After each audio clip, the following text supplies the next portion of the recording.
Şimdi Dersim kültürü genelinde konuştuğumuz zaman bizim aslında daha 93'te ilk çıkarttığımız çalışmadan itibaren Dersim'le olan özel ilgimiz net ve belirgindi.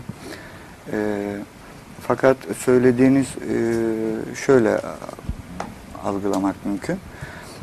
Şimdi 15 yıllık bir süreç içerisinde aradıkça ya da anlamaya çalıştıkça tabii birçok yeni temalar, birçok yeni araştırma başlıkları çıkıyor.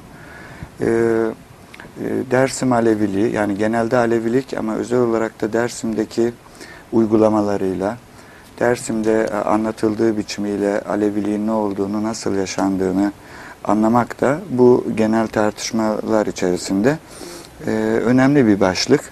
Yani bizim özellikle Dersim'de Aleviliği anlamak gibi ya da Alevilik ekseninde özel olarak yoğunlaşmak gibi bir hedefimiz yoktu.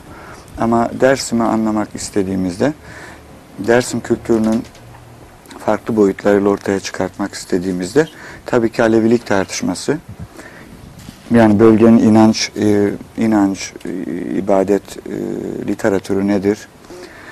Bu konuda nasıl bir mantık var? Nasıl bir uygulamalar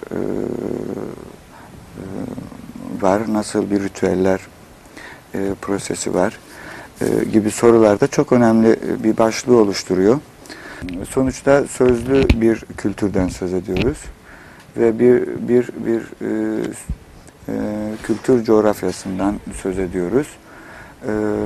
Sözlü kültürler ve özellikle de Dersim gibi dağlık alanlar kültür tarihi boyunca özellikle hegemonik, baskıcı, merkezi iktidar odaklarının yaymak istedikleri kültür ve inanç formlarından bağımsız davranmak isteyen marjinal grupların sığındığı alanlar olmuştur. Dersim'de bunların önemli bir bölgedir bu açıdan.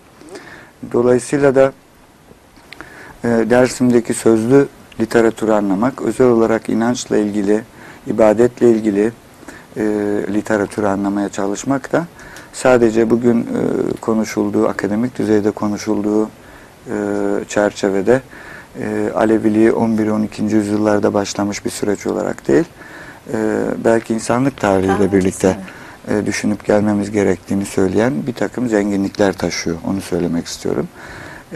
Yani bu konularda çok konuşabiliriz, evet, açıkçası. Biz de süremiz kısıtlı. Hani evet, süremiz kısıtlı olduğu için çok böyle başlıklar halinde geçiyoruz ama bilmek istediğimiz, çünkü bir derya gibisiniz. Gidiyorsunuz, araştırıyorsunuz. Birçok sanatçının yapmadığı şekilde hani büyük bir emek, çaba, tarihe ışık tutan, felsefik yaklaşan bir tarzla albümlerinizi hazırlıyorsunuz. Biraz albüm çalışmalarınıza gelmek istiyorum buradan. Çünkü biz böyle hani alıyoruz albümünüzü, dinliyoruz. Bir saatte işte birkaç eserden, şarkıdan oluşuyor. Kısa zamanda tüketiyoruz ama siz bunun için yoğun bir çaba, yani mutfağında bir yoğun çaba var, emek var. Aynen bizimki gibi. Biz de mesela işte televizyonculuk yapıyoruz. Haber hazırladığımızda ya da bir program hazırladığımızda 60 dakikalık bir program için işte haftalarca, saatlerce çalışmak zorundayız. Çalışıyoruz. Ondan sonra programı izlediğimiz zaman işte bir saatte bitiyor diyoruz. Hepsi bu muydu? Tabii müzik açısından bu daha ağır, daha yoğun bir çalışmayı, emeği gerektiren süreç. Nasıl hazırlıyorsunuz albümlerinizi? Hangi aşamalardan geçiyor? Kısaca bununla ilgili de düşüncelerinizi alalım. Sonra bir şarkıyla devam edelim programımıza. İzleyicilerimiz de çok fazla böyle hani evet, büyük sabırsızlıkla bekliyorlar şarkılarınızı. Şimdi biraz önce de söylediğiniz gibi işte diyelim ki Çeveri Hazaru, 2006'da çıkarttığımız Çeveri Hazaru albümü Dersim'in inanç ibadet literatürünü örnekleyen bir çalışmaydı. Yaklaşık 5 sene sürdü. Çünkü bu konudaki tezler çok yani artık yer etmiş tezlerdi.